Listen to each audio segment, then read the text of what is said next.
अस्सलाम वालेकुम नाजरीन, आज 16 सितंबर 2021 है और नाजरीन वीडियो का जो थंबनेल आप मुलाहिजा कर रहे हैं उस पे बराह रास्त आने से पहले मेरी एक मुख्तसर गुजारिश है और वो ये कि वीडियो का कंटेंट सुनने के बाद आप अपनी राय के इजहार का हक महफूज रखते हैं। नाजरीन, पहले मैं एक मुख्तसर ट्रांसक्रिप्ट आप लोगों की खिदमत में पेश करने वाला हूं, उसके बाद ज़रूर बिल ज़रूर उस पर मैं अपना तबसरा और तज्जिया भी आपके सुपुर्द करूंगा और उसके बाद आपकी राय का मुंतज़िर रहूंगा। नाजरीन, ट्रांसक्रिप्ट ये है कि मुझे 1:55 पर फ़ोन मौसूल हुआ, एक सीनियर सहाफ़ी हैं उनका, और जब मैंने कॉल अटेंड की तो उन्होंने कहा आप सो रहे हैं और इधर इस्लामाबाद में इस्तीफ़े की बात चल रही है। तो मैं ये बात सुनकर रात गए हड़बड़ा गया।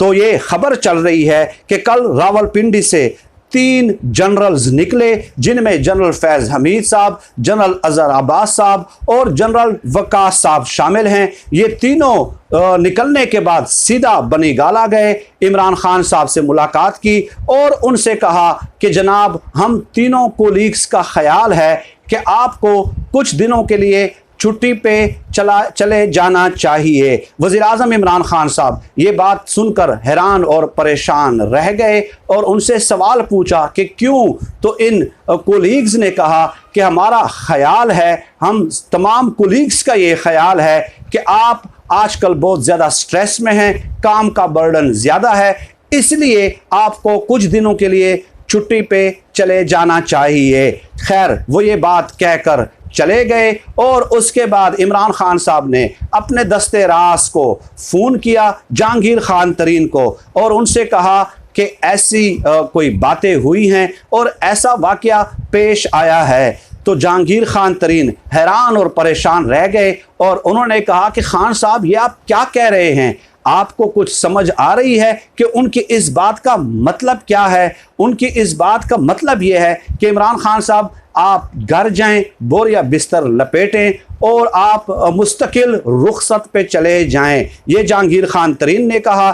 खैर, उसके बाद इमरान खान साहब ने जनरल अजहर अब्बास को रात गए फ़ोन किया और उनसे कहा कि मैंने अपने करीबी दोस्तों से इस हवाले से मशवरा करने की कोशिश की है, लेकिन इस वक्त वो मशवरा देने की पोजीशन में नहीं है, इसलिए मुझे कुछ दिनों की मोहलत दे दें। मैं कुछ दिन गुजार के आपसे रब्ता करूँगा, आपको इन्फॉर्म करूंगा कि क्या मुझे छुट्टी पे जाना चाहिए या छुट्टी पे नहीं जाना चाहिए। और साथ ही इमरान खान साहब ने कहा कि मेरा ज़ाती ख्याल ये है कि मुल्क के हालात इस बात के मुतहम्मिल नहीं हो सकते कि मुझे ऐसे हालात में छुट्टी पे चले जाना चाहिए। ये खबर यहाँ पे नाजरीन ख़त्म हो जाती है, ट्रांसक्रिप्ट यहाँ पे ख़त्म हो जाता है और ये ट्रांसक्रिप्ट हर्फ बहर्फ जो मैंने आपकी खिदमत में पेश किया है, आज से ठीक 1 साल पहले सोशल मीडिया पे यूट्यूब चैनल पे इमरान शफकत साहब ने इस हवाले से व्लॉग किया है और ये ख़बर दी है। और ये ख़बर दी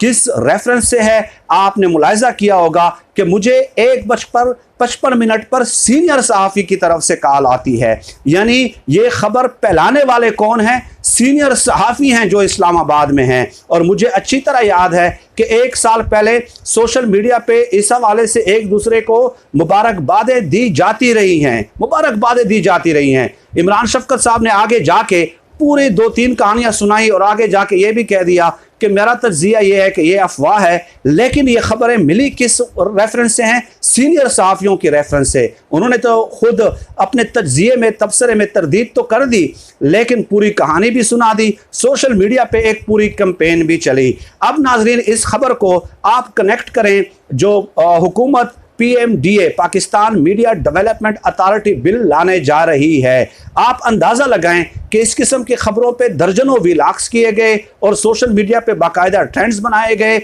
और आप बताइए कि इसमें बदनामी किसकी हो रही है? GHQ से 3 जनरल्स निकलते हैं, रात गए 3 जनरल्स निकलते हैं। एक वज़ीर आज़म ऑफिस की बेतौकीरी हो रही है, एक जनरल फैज़ हमीद साहब का नाम है, कितना बड़ा नाम ISI चीफ का, उनको किस तरह बदनाम करने की कोशिश की जा रही है। GHQ से चूंकि निकले हैं, GHQ को भी बदनाम करने की कोशिश की जा रही है। और फिर ये कहते हैं कि फेक न्यूज़ के खिलाफ कोई कानून नहीं आना चाहिए, फेक न्यूज़ के खिलाफ कोई खबरें जो है कोई एक्शन हुकूमत का नहीं आना चाहिए। ये आपने हेडलाइन जो थंबनेल है आप मुलाहिजा कर रहे होंगे, आप खुद बताइए कि किस कदर सनसनी फैल गई होगी आप में कि ये क्या हुआ है अचानक, ये किस तरह की खबर है। डेफिनेटली तो इसी तरह फेक न्यूज़ की बुनियाद पे एक राय आमा बनती है और वो फेक न्यूज़ है वो एक माशरती रुझान बन जाता है। नाजरीन, माशरती रुझान बन जाता है। फेक न्यूज़ के नुकसानात क्या हैं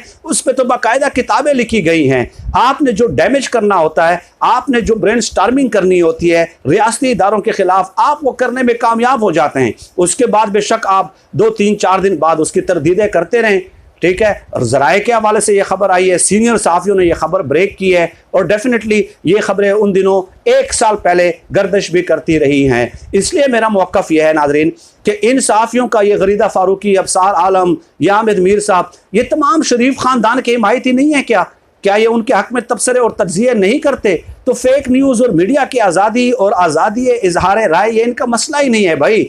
मैं कल एक वीडियो तफसीली तौर पे कर चुका हूं और उसमें मैं बता चुका हूं कि कैसे जब अबसार आलम साहब चेयरमैन पैमरा थे तो उन्होंने एक कानूनी मुसवदा तैयार किया था और वो कायमा कमेटी में भी गया था और उस वक्त शाहिद खान अब्बासी साहब वज़ीर आज़म थे। 2017 की बात है नाजरीन। और अबसार आलम ने उसमें सजेस्ट किया था कि फेक न्यूज़ देने के इल्ज़ाम में या फेक न्यूज़ जो मीडिया टीवी चैनल देता है उसे 50 करोड़ रुपए जुर्माना किया जाएगा।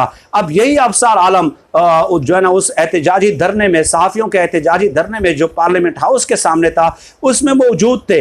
हुकूमत ने सजेस्ट किया है 25 करोड़, अबसार आलम ने सजेस्ट किया था 50 करोड़। आप बताइए कि 50 करोड़ जुर्माना आयद करने वाला शख्स जो है वो 25 करोड़ के खिलाफ एहतजाज कर रहा है। और गरीदा फ़ारूकी साहिबा का तो क्या कहने, मैं आपको क्या क्या बताऊं। ये उन लोगों को वापस लाने की बात कर रहे हैं कि 1997 में नवाज शरीफ साहब ने, ये कंफर्म्ड खबर है, 100% कंफर्म्ड खबर है, ये कोई फेक न्यूज़ नहीं है, मलिया लोधी साहिबा पे और इसके अलावा दीगर मीर शकील रहमान साहब पे गद्दारी के मुकदमा दर्ज किए थे।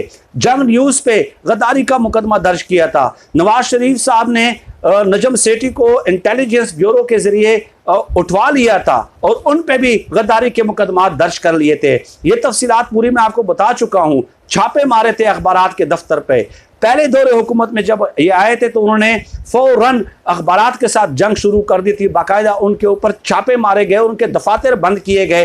तो ये उन लोगों को वापस लाने की बात कर रहे हैं, ठीक है, और वन साइडेड प्रोपेगेंडा कर रहे हैं। Both sides of the pictures जो है ये डिपिक्ट करने की कोशिश नहीं करते। और जो सकर के एक सहाफ़ी हैं, सकर की जो तहसील है पन्नू आकिल, वहाँ पे जो एक सहाफ़ी है उनका नाम भी नाज़रीन मैंने कल एक वीडियो में आपकी खिदमत में पेश किया था, आशिक जतोई उनका नाम है। उन पे सिंध पुलिस ने 9 मुकदमा दर्ज किए हैं 20 माह के दौरान। दहशतगर्दी, अगवा, बराए तावान, चोरी, डकैती, चीना जप्टी, हर किस्म के मुकदमात उन पे दर्ज किए हुए हैं, सिर्फ इसलिए कि वो उर्दू और सिंधी अखबारात में जो सिंध के हैं वहाँ पे वो सिंध हुकूमत पे तनकीद करते हैं। उनका कहना है कि मैं एक मुकदमे से मुझे ज़मानत मिलती है तो पुलिस दूसरे मुकदमे में गिरफ्तार कर लेती है। तो उनके खिलाफ तो कोई आप प्रोटेस्ट नहीं कर रहे। यहाँ पे क्या वफाकी हुकूमत में किसी पे मुकदमात दहशतगर्दी वगैरह के दर्ज हुए हैं? कत्ल के, दहशतगर्दी के, डकैती के, अगवा, बराए तावान के ये मुकदमात क्या किसी ने दर्ज किए हैं?